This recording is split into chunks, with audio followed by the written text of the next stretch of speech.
Hello बच्चों। बेटा आज हम पाठ 5वां चांद से थोड़ी सी गप्पे इस पाठ का हम सार करेंगे। तो आओ हम आपको सार समझाते हैं।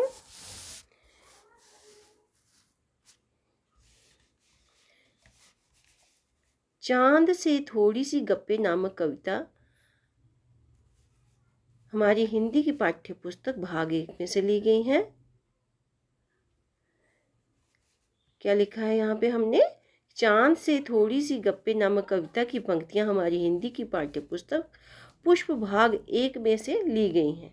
जो हमारी पाठ्य पुस्तक है पुष्प भाग 1, उसमें से ये पंक्तियाँ ली गई हैं और इस कविता को कवि शमशेर बहादुर सिंह जी ने लिखा है। इस कविता में कवि ने 10-11 साल की एक लड़की की कल्पना को प्रकट करते हुए पूर्णिमा के गोल मटोल चांद के बारे में तरह तरह की सुंदर बहुत बातें की हैं। कवि ने क्या कहा है यहाँ पे कि जब पूर्णमासी आती है तो वहाँ चांद जो है पूरी तरह से गोल होता है। तो कवि ने इस लड़की की जो कल्पना है, जो वो सोच रही है, उसके बारे में यहाँ पे बताया है। तो वह उससे बातें करती है। कौन करती है बातें? लड़की बातें कर रही है चांद के साथ। लड़की कहती है कि चांद गोल मटोल है पर जरा सा तिरछा प्रतीत होता है। उसने तारों से जड़ा आकाश रूपी वस्त्र पहन रखा है। चांद के जब आसमान में चांद निकला होता है तो उसके आगे पीछे बहुत सारे तारे होते हैं। तो उनकी यहाँ पे कल्पना की गई है, उसके बारे में बता रहे हैं। तो कभी भी इस बारे में बता रहा, लड़की जो है वो भी इस कल्पना में डूबी हुई है। उसे ये भी लगा कि चांद के वस्त्र चारों दिशाओं में फैले हुए हैं। यह गोल गोल तो उसका पूरा खुला मुंह ही है, जिसका पूरा शरीर तो आकाश रूपी वस्त्र में छिपा हुआ है। चांद गोरा चिट्टा है। लड़की कहती है कि चांद बताए ना बताए, पर वह जानती है कि उसे अवश्य कोई बीमारी है।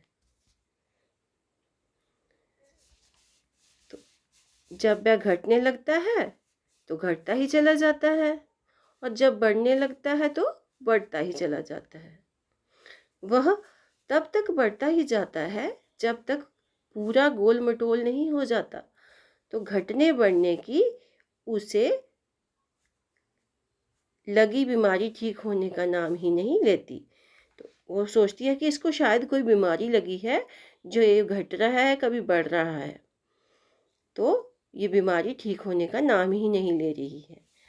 तो इस कविता में जो है कवि चंद्रमा को जो है जो लड़की है वो विभिन्न विभिन्न कल्पनाएं अपनी कर रही है, अलग अलग कल्पना कर रही है, अपने विचार कर रही है, और उसको जो है अच्छी तरह से देखते हुए वह चांद को अपने सपनों में वह खोई हुई है और चांद से वह गप्पे लगा रही है कि चांद तिरछा है, चांद गोल मटोल है।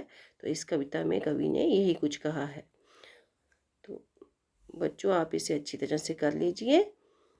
जहाँ कहीं से आपको यहाँ पता नहीं चले तो आप मुझे कांटेक्ट करके पूछ सकते हैं। तो आज के लिए इतना ही काफ़ी है बेटा। धन्यवाद।